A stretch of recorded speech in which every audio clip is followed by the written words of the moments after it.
Hello दोस्तों, मैं Deepak Tripathi Saraswati group of colleges के इस डिजिटल प्लेटफॉर्म पर आपका पुनः एक बार स्वागत है। दोस्तों, हम लोग डीएलएड चतुर्थ सेमेस्टर के सामाजिक अध्ययन कर रहे थे, विषय का अध्ययन कर रहे थे। ठीक है, इसमें हम लोग राष्ट्रीय आंदोलनों के बारे में पढ़ रहे थे। तो जो आज हमारा टॉपिक है वो महत्वपूर्ण टॉपिक नेहरू रिपोर्ट है। पिछली क्लास में हमने देखा था कि किस प्रकार यहाँ पर साइमन कमीशन आता है, भारतीयों द्वारा उसका विरोध किया जाता है और बाद में भारतीय उसके प्रत्युत्तर में नेहरू रिपोर्ट सबमिट करते हैं। अब ये नेहरू रिपोर्ट क्या था, ठीक है, इसके सबमिट करने के पीछे मोटिव्स क्या था, इसके बारे में हम लोग डिटेल में आज की क्लास में हम लोग पढ़ेंगे। तो जो आज हमारा उद्देश्य है पढ़ने का, क्या क्या रहेगा, हम नेहरू रिपोर्ट के उद्देश्यों के बारे में पढ़ेंगे, हम नेहरू रिपोर्ट के प्रस्तावों का अध्ययन करेंगे और हम नेहरू रिपोर्ट के राष्ट्रीय आंदोलन में क्या महत्वपूर्ण भूमिका निभाता है ये, इसके बारे में हम लोग अध्ययन करेंगे। दोस्तों, एक एक करके अध्ययन करते हैं। जरूरत क्यों पड़ा नेहरू रिपोर्ट का, इसके पीछे सबसे बड़ा रीजन हम देखते हैं साइमन कमीशन। ठीक है, अब साइमन कमीशन हमने पिछली क्लास में पढ़ा था। 1919 के अधिनियम के तहत सुधारों को फिर से भारत में उत्तरदायी शासन प्रोवाइड करने के लिए एक कमीशन का गठन होता है। 1927 में उसको क्या कहा गया, साइमन कमीशन कहा गया। अब जैसे ही साइमन कमीशन घोषित होता है, भारतीय नेताओं के द्वारा, चाहे सभी पार्टियों की बात कर लें, सभी पार्टी, भारत के राजनीतिक पार्टी उसका विरोध करने लगते हैं। हम देखते हैं साइमन कमीशन भारत में आता है तो उसका जहां भी जाता है, जिस शहर में जाता है, वहां पर उसको काले झंडे दिखाए जाते हैं, साइमन गो बैक के नारे लगाए जाते हैं। इस तरह का उसको बड़ा प्रॉब्लम सहना पड़ता है।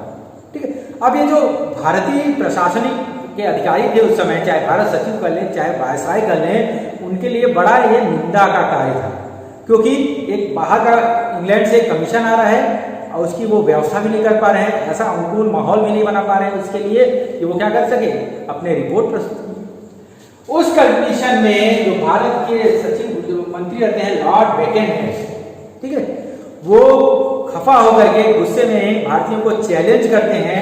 कब चैलेंज करते हैं? 24 नवंबर 1927 को, कि एक तो आपको अधिकार देने के लिए, आप लोग उत्तरदायी शासन देने के लिए हमें कमीशन बना के भेज रहे हैं, साइमन कमीशन, और आप क्या कर रहे हो, उसका विरोध प्रदर्शन करने रहे हो। और संविधान बनाना काफी टफ कार्य है। ठीक है, उत्तरदायी आपको क्या अधिकार मिलना चाहिए, इजी काम नहीं है। अगर आप में इतनी सहूलियत है, आप इतना आपस में कोऑर्डिनेशन कर सकते हो, अगर आप उतने योग्य हो कि अपने लिए संविधान बना सकते हो, क्योंकि आप बार बार डिमांड क्या कर रहे हो कि इसमें कोई भारतीय नहीं है, साइमन कमीशन में कोई भारतीय नहीं है, तो अगर आप में इतनी क्षमता है, आप लोग सभी लोग मिलकर के अपने लिए संविधान बना सकते हो, तो मैं आपको चैलेंज करता हूं कि आप क्या कीजिए, अपने लिए संविधान बनाइए। लेकिन एक चुनौती होगा उसमें। ठीक है, चुनौती क्या होगा कि ठीक, आप अपने संविधान की ड्राफ्ट बनाइए, ठीक है, प्रारूप बनाइए, लेकिन वो सभी प्रारूप बनाने के बाद क्या होना चाहिए, वो सभी के द्वारा क्या होना चाहिए, स्वीकृत होना चाहिए। मतलब क्या होना चाहिए, वो सभी के द्वारा, जितने भी भारतीय पॉलिटिकल पार्टियां हैं, सभी के द्वारा वो क्या होना चाहिए, स्वीकार किया जाना चाहिए, तब तो हम उसको एक्सेप्ट करेंगे। लेकिन जरा सा विवाद होगा आपस में, आप लोग को उस ड्राफ्ट को लेकर के, हम उसको स्वीकार नहीं करेंगे, क्योंकि उनको मालूम था, ठीक है, कि भारत में जैसे ही कोई ड्राफ्ट आएगा, सारे के सारे कोई छोटे छोटे कम्युनिटी बन गए हैं, छोटे छोटे सांप्रदायिक दल बन गए हैं, सभी लोग अपनी बातों को लेकर के, कोई कहेगा कि हमको ज्यादा अधिकार चाहिए, कोई कहेगा कि हमको स्पेशल निर्वाचन की व्यवस्था चाहिए। तो इस तरह करके आपस में ये लोग विवाद करेंगे ही करेंगे। अब उन्होंने भारतीयों को चैलेंज किया। अब जैसे ही चैलेंज करना था, भारतीयों ने तुरंत क्या किया, अपनी दलगत भावनाएं को छोड़ते हुए उनके इस ऑफर को एक्सेप्ट कर लिया और कहा कि ठीक है, हम लोग क्या करेंगे, एक ऐसे संविधान का प्रारूप का निर्माण करके आपके सम्मुख रख देंगे। ठीक है, इसके लिए क्या किया गया, सर्वदलीय सम्मेलनों का आयोजन किया गया और उसमें डिसाइड किया गया कि ऐसे हमारे भविष्य में जो हमारा संविधान होगा उसका हम प्रारूप या रूपरेखा बना करके तैयार कर देंगे। इसका आधार क्या बनाया गया, आधार बनाया गया कि हमको क्या चाहिए, पूर्ण उत्तरदायी शासन हमको चाहिए। ठीक है, इसको जो भी बनेगा हमको अब पूर्ण उत्तरदायी स्वशासन से, अब ये आगे स्टेप आगे बढ़ गया है और हमको क्या चाहिए, पूर्ण उत्तरदायी शासन हमको चाहिए। और इसको लेकर के ड्राफ्ट बना। अब एक एक करके देखते हैं कि अभी जो मीटिंग होना शुरुआत का होता है। ठीक है, अब चुनौती भारतीयों ने स्वीकार कर लिया। जब चुनौती स्वीकार हो जाएगा तो क्या होगा, उसके लिए एक मीटिंग होगा। ठीक है, तो 12 फरवरी 1928 को पहला सर्वदलीय सम्मेलन होता है। कहां पर होता है, दिल्ली में होता है। इसका आयोजन कौन करता है? कांग्रेस पार्टी आयोजन करता है। ठीक है, इसमें सभी लोगों को बुलाया जाता है, अलग अलग पॉलिटिकल पार्टी को बुलाया जाता है और भारत में टोटल 29 राजनीतिक संगठन इसमें पार्टिसिपेट करते हैं। मीटिंग होना शुरू हो जाता है, मीटिंग चलता रहता है, कुछ विवादें भी चलती हैं। ठीक है, लोग अपना अपना पक्ष रखना शुरू करते हैं। क्योंकि 29 पार्टी थी, सभी के अपने अपने डिवाइड होते हैं और अंत में ये डिसाइड किया जाता है कि ठीक है, हम लोग क्या करेंगे, एक समिति का गठन करेंगे। ठीक है, उसका कार्य क्या होगा? संविधान का ड्राफ्ट निर्माण करना उसका कार्य होगा। ठीक है, इतना होकर के डिसाइड हो जाता है। फिर अगला मीटिंग होता है 19 मई 1928 को। कहाँ पे होता है? मुंबई। ठीक है, जो समय बंबई था वहां पर इसका मीटिंग होता है और यहाँ पर डिसाइड किया जाता है कि जो ड्राफ्ट कमेटी होगा उसके अध्यक्ष कौन होंगे? नेहरू होंगे। मोतीलाल नेहरू जी क्या होंगे? उसके अध्यक्ष होंगे। वो ड्राफ्ट कमेटी के कुछ मेंबर होंगे और ये सभी लोग मिल करके क्या करेंगे? भारत के भविष्य में जो संविधान लागू होगा उसके लिए ड्राफ्ट बनाएंगे और ये लागू कब होगा? 1 जुलाई 1928 से पहले इसको क्या करना है? इनको प्रस्तुत कर देना है। ठीक है, समय कम रखा गया था, बाद में देखते हैं समय कुछ बढ़ भी जाता है। अब ये डिसाइड हो जाए तो जो ड्राफ्ट होता है उस ड्राफ्ट सर्वसम्मति सम्मेलन में जो सेलेक्ट किया गया था, जो ड्राफ्ट कमेटी जब प्रारूप बनाएगा उसके अध्यक्ष किसको चुने जाते हैं? पंडित मोतीलाल नेहरू उसके अध्यक्ष चुने जाते हैं। अब अलग अलग पॉलिटिकल पार्टी की, केवल कांग्रेस के नहीं, अलग अलग पॉलिटिकल पार्टी उस समय भारत के जो प्रमुख पॉलिटिकल पार्टी थी उनके सदस्यों को लेकर के ये ड्राफ्ट कमेटी बनती है। अब देखते हैं सदस्य कौन कौन है। अली इमाम है, सुएबिस कुरैशी है, MMNA है। ठीक है, हिंदू महासभा से MR जेकर है, सिख लीग से मंगल सिंह है, लिबरल्स पार्टी से तेज बहादुर स्क्रू है, महत्वपूर्ण। ठीक है, यही बाद में जाके मोतीलाल नेहरू जी के साथ मिलकर के ड्राफ्ट बनाते हैं।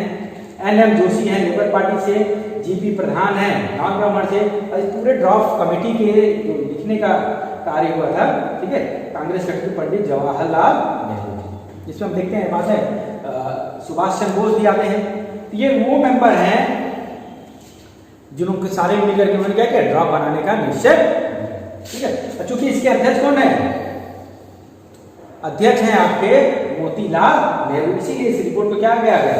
नेहरू रिपोर्ट के नाम से भी इसको जाना गया। अब कमेटी बन गया, ये लोग काम करना शुरू करते हैं। कुछ समय बाद ये कमेटी अपनी रिपोर्ट प्रस्तुत करती है। अब ये रिपोर्ट क्या प्रस्तुत करती है कमेटी?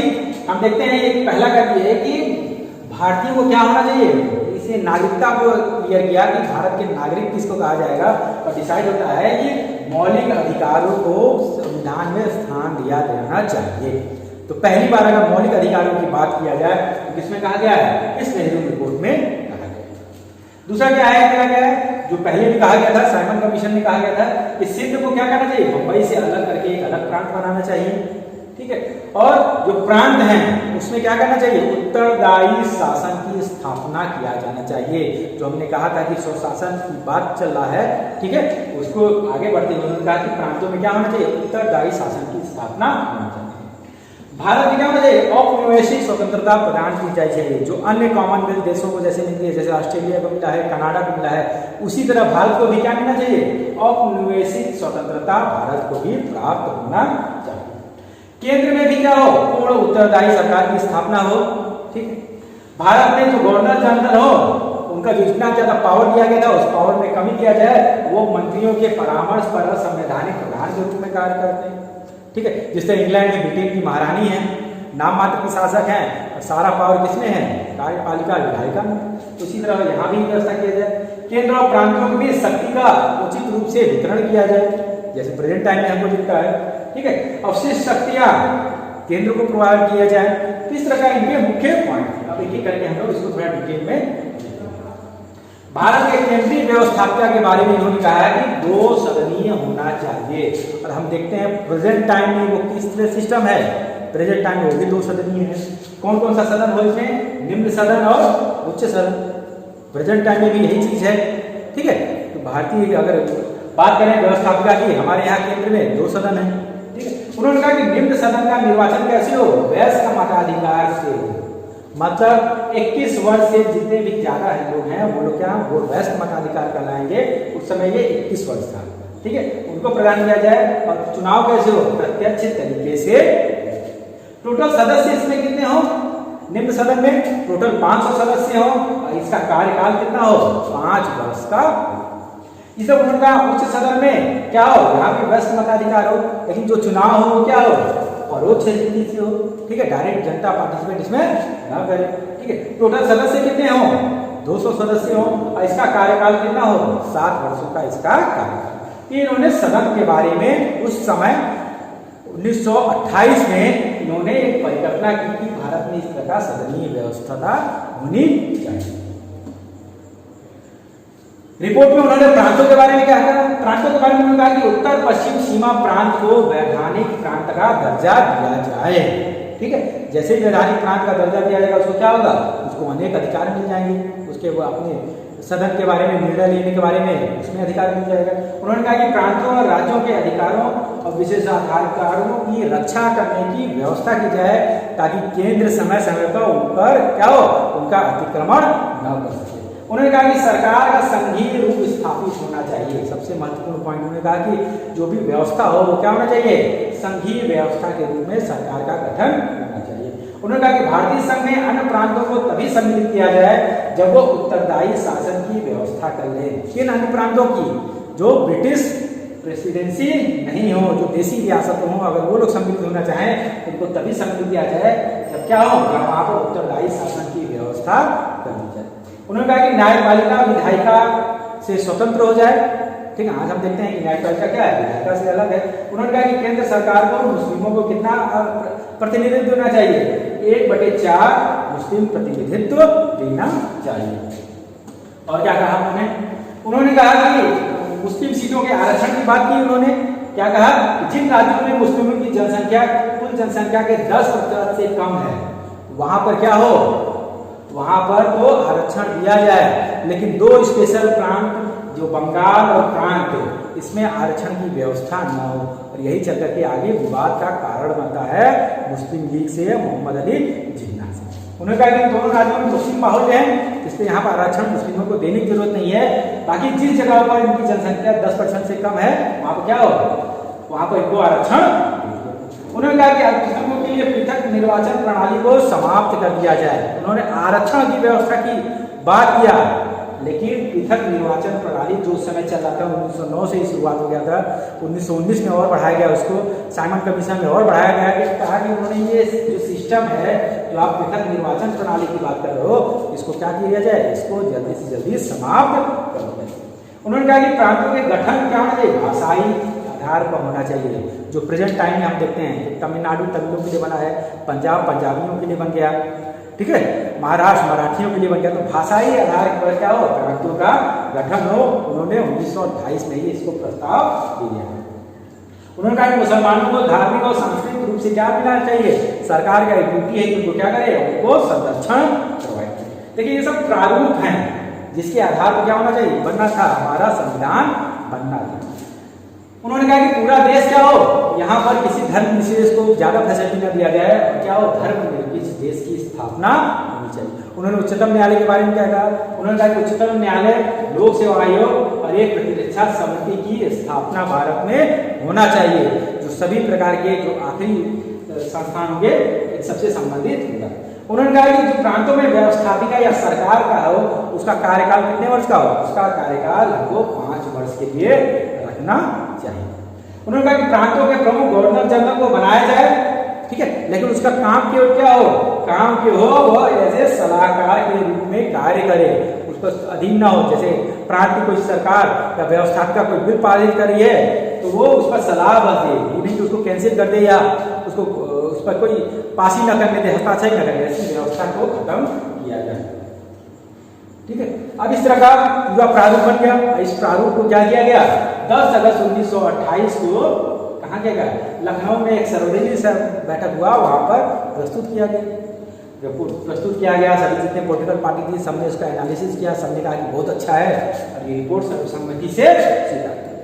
लेकिन जैसे ही वापस जाते हैं, ठीक है, अब अंग्रेजों ने चाल चलना शुरू कर दिया, ठीक है।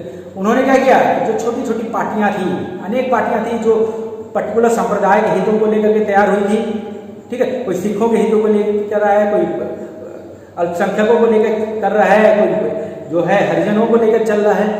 ठीक है, तो अलग अलग संप्रदाय उन्होंने क्या किया, उन अलग अलग पॉलिटिकल पार्टियों को भड़काया कि उस संविधान में जो प्रारूप बना है उसमें आपके लिए कुछ भी नहीं रखा गया।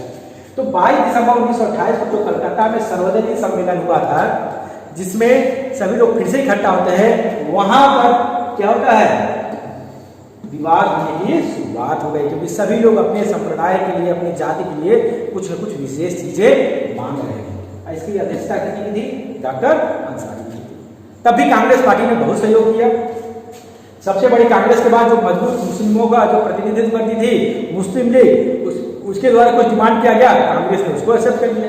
अब कौन कौन सा डिमांड किया गया था, अब देखते हैं कि मुस्लिम लीग द्वारा एक दिल्ली प्रस्ताव पारित किया गया दिसंबर 1927 में। उन्होंने 4 मांगे रखी कि आप क्या कीजिए, हमारी इन 4 मांगों को क्या कीजिए, आप एक्सेप्ट कीजिए, तभी तो हम इसको मानेंगे, नहीं तो इसके नेहरू रिपोर्ट को हम नहीं मानेंगे। कौन कौन से 4 मांग थे, उन्होंने कहा कि पृथक निर्वाचन प्रणाली जो चल रहा है इसको क्या किए, वो समाप्त कर संयुक्त निर्वाचन प्रणाली की व्यवस्था की जाए, और उसमें क्या की जाए, कुछ सीटों में मुसलमानों के लिए आरक्षित की जाए। मतलब जो भी आप क्या करें, पृथक निर्वाचन प्रणाली इसको तो बंद कर दिए, संयुक्त निर्वाचन प्रणाली की शुरुआत कीजिए, लेकिन हर जगह मुस्लिम वर्ग के लिए कुछ न कुछ सीटें आरक्षित होना चाहिए, चाहे वहाँ वो अल्पसंख्यक हो चाहे बहुसंख्यक हो, वो आरक्षण मुसलमानों के लिए हर जगह चाहिए। उन्होंने कहा कि केंद्रीय विधानमंडल में मुसलमानों के लिए 1/3 सीटें आरक्षित कर दिया जाए। टोटल केंद्रीय विधानमंडल जितना भी चुनाव होगा, मान लीजिए 100 सीटें हैं, उसमें से 33 तो मुसलमानों के लिए रिजर्व होना चाहिए, उसमें मुस्लिम के अलावा कोई और ना आए, इस तरह का उन्होंने कहा। ठीक है, उन्होंने कहा कि पंजाब बंगाल, ये बताए थे, इसी को बवाल हुआ था, पंजाब और बंगाल के विधानमंडल में जनसंख्या के अनुपात में मुसलमानों के लिए सीट आरक्षित किया जाए। जबकि मोतीलाल नेहरू ने क्या कहा था कि सब जगह अगर 10% से कम हो तो वहाँ आरक्षण हो, लेकिन पंजाब और बंगाल में आरक्षण लागू न हो। उन्होंने इसका विरोध करके कहा कि नहीं, वहाँ भी आरक्षण लागू होना चाहिए। ठीक है, उन्होंने कहा कि सिंध, बलूचिस्तान और उत्तर पश्चिम सीमांत में 3 मुस्लिम बाहुल्य प्रांतों का गठन किया जाए। ठीक है, सिंध, बलूचिस्तान और उत्तर पश्चिम सीमांत नामक 3 मुस्लिम बाहुल्य नए प्रांतों का गठन किया। अब कांग्रेस में जाता है, कांग्रेस नहीं चाहती थी कि अंग्रेजों को फिर से मौका मिले, वो क्या करती है, कांग्रेस में दिसंबर 1927 में कांग्रेस का मद्रास अधिवेशन होता है, रंग में कुछ संशोधनों के द्वारा इसको स्वीकार किया जाता है। लेकिन कुछ ऐसे संगठन थे, अब मुस्लिमों की मांग मांगे गया तो हिंदू वर्ग में कुछ विशेष लेकर कुछ ऐसे राजनीतिक पार्टियां थी जो इसका विरोध करने लगी। जैसे सबसे इसमें प्रमुख थी हिंदू महासभा, महामदन मोहन मालवीय के द्वारा हमने पढ़ा था। ठीक है, कि स्वराज पार्टी से ये लोग अलग होते हैं, तो ये लोग क्या करते हैं, इसका विरोध करने लगते हैं कि नहीं, हमको ये एक्सेप्ट नहीं। इसके बाद मोतीलाल नेहरू मुस्लिम लीग की बातों को मानते हैं और कुछ समझौतावादी प्रावधान प्रस्तुत करते हैं जो लगभग सबको ऐसा क्या कहता है, वो सीटें उन्हीं स्थानों पर आरक्षित किया जाए जहाँ पर वो अल्पसंख्यक हैं। फिर वही बात बंगाल और पंजाब वाला। ठीक है, तो उन्होंने कहा कि जहाँ पर आप लोग अल्पसंख्यक हो वहाँ तो हम मानने के लिए तैयार हैं, लेकिन जहाँ पर आप बहुसंख्यक हो वहाँ पर आपको आरक्षण देने का क्या फायदा है, वहाँ पर कोई फायदा नहीं। उन्होंने कहा कि डोमिनस स्टेटस की प्राप्ति के बाद ही सिंध और पंजाब बम्बई को पृथक किया जाए, मतलब हमको एक बार क्या हो जाए, डोमिनस स्टेटस मिल जाए, उसके बाद हम क्या करेंगे, आपके प्रांतों को, जिस प्रांतों की डिमांड कर रहे हो उनको अलग करने का कार्य करेंगे। और क्या किया, उन्होंने कहा कि फिर से क्या हो, एक सर्वसम्मत राजनीतिक प्रस्ताव तैयार किया जाए। एक बार और हम लोग मिलकर राजनीतिक प्रस्ताव तैयार करते हैं और क्या करते हैं, इसको अंग्रेजों के समक्ष रखते हैं। अब मुस्लिम लीग, मोहम्मद अली जिन्ना, मुस्लिम लीग इनको थोड़ा सपोर्ट करने, लेकिन उसी समय मोहम्मद अली जिन्ना फिर गुस्सा जाते हैं और वो क्या करते हैं, कांग्रेस का साथ छोड़ करके फिर क्या होते हैं, फिर कांग्रेस के विरोध में उतर जाते हैं और अपने 14 सूत्रीय कार्यक्रम को लेकर मांग करना शुरू करते हैं और यहाँ से अलग सांप्रदायिकता की शुरुआत होती है। ठीक है, अब नेहरू रिपोर्ट का विरोध, इतना सब कुछ होने के बाद भी विरोध होने लगा। अभी बताया मोहम्मद अली जिन्ना ने क्या किया, संविधान में मुस्लिमों को अधिक से अधिक प्रतिनिधित्व देने के लिए उन्होंने क्या किया, 14 सूत्री मांगे रखना शुरू किया और यहीं से पाकिस्तान की नींव रखने की शुरुआत वो कर दी। इसके अलावा आगा खान, ठीक है, जो मुस्लिम लीग से अलग हम पढ़े थे, ठीक है, वो डिमांड कर रहे थे, उनको सपोर्ट इतना मिलता है देश के हर प्रांत में आज़ादी दी जाए, ये डिमांड अपना अलग रखते हैं। ठीक है, सिख का क्या कहते हैं, पंजाब में सिखों को विशेष प्रतिनिधि दी जाए। भाई कह रहे हैं कि मुस्लिम लीग अपने मुस्लिम क्षेत्रों में मांग सकता है, तो हम अपने क्षेत्रों में क्यों नहीं मांग सकते। अगर कांग्रेस पार्टी में देखा जाए तो कांग्रेस पार्टी के जो युवा वर्ग थे, जिसमें स्पेशली वामपंथी युवा वर्ग था, ठीक है, जो इनकी विचारधारा से प्रभावित था, जिसमें सुभाष चंद्र बोस और मोतीलाल नेहरू के खुद पुत्र जो कांग्रेस के सचिव थे, पंडित जवाहरलाल नेहरू, जो लोग खुद कमेटी में थे, ये लोग क्या कहते हैं, डिमांड करते हैं कि ठीक है, आप क्या डिमांड कर रहे हो, आपको इस समय पूर्ण स्वतंत्रता की बात होनी चाहिए। आप लोग क्या करें, भारत को औपनिवेशिक स्वतंत्रता के विकल्प से संतुष्ट नहीं थे, अब वो चाहते थे हमको क्या मिले, पूर्ण स्वतंत्रता मिले, हम कॉमनवेल्थ के मेंबर नहीं बनना चाहते, ठीक है, हमको क्या चाहिए, अब पूर्ण स्वतंत्रता की यही बेहतरीन मौका है। और आप क्या कीजिए, पूर्ण स्वतंत्रता की डिमांड कीजिए। जबकि मोतीलाल नेहरू कहते थे कि अभी समय नहीं हुआ है, हमें तुरंत हमको पूर्ण स्वतंत्रता नहीं देंगे, हमको क्या मिलेगा, हमको औपनिवेशिक स्वतंत्रता हमका डिमांड करना चाहिए। इसको लेकर के हिंदी में क्या होता है, आपस में विवाद हो जाता है, और अंत में सर्वसम्मति से हम देखते हैं नहीं बन पाता है सारा प्रस्ताव, और अंत में अंग्रेजों को मौका मिलता है, नेहरू जी को क्या करते हैं, कैंसिल कर देते हैं। ठीक है, दिसंबर 1928 में सर्वदलीय सम्मेलन में नेहरू को स्वीकार नहीं किया सकता, अंततः पहला कंडीशन था हमको सर्वसम्मति से पास करना था, जो नहीं हो पाता है। मोतीलाल नेहरू ने कलकत्ता अधिवेशन में अंग्रेजों को चुनौती दी कि अगर वो नेहरू रिपोर्ट को नहीं स्वीकार करते हैं तो क्या होगा, 1 वर्ष के अंदर अगर स्वीकार नहीं करेंगे तो कांग्रेस अहिंसात्मक आंदोलन शुरुआत करेगा। ठीक है, सुभाष चंद्र बोस और नेहरू जी कहते हैं ठीक है 1 वर्ष और इंतजार करा लीजिए, तो 1 वर्ष और बढ़ा लेते हैं, तब भी स्वीकार नहीं किया जाता है। और यहाँ से देखते हैं पुनः 1930 से क्या होता है, आगे जब सरकार दबाव पड़ने लगता है तो गांधी जी का मीटिंग होता है अंग्रेज अधिकारियों से, बात नहीं मिलती और फिर क्या होता है, एक अलग राजनीति की शुरुआत होती है, फिर राष्ट्रीय आंदोलन सेकेंड फेज स्टार्ट होता है। ये टोटल हमारा था नेहरू रिपोर्ट। कुछ महत्वपूर्ण क्वेश्चन आप लोग कमेंट बॉक्स में लिखिएगा, जैसे संविधान निर्माण को चुनौती किसने दिया था, ठीक है, नेहरू रिपोर्ट को किसने प्रस्तुत किया था, और तीसरा महत्वपूर्ण पॉइंट है नेहरू रिपोर्ट के प्रमुख प्रावधान क्या थे। इसी साथ आज का क्लास समाप्त करते हैं। धन्यवाद।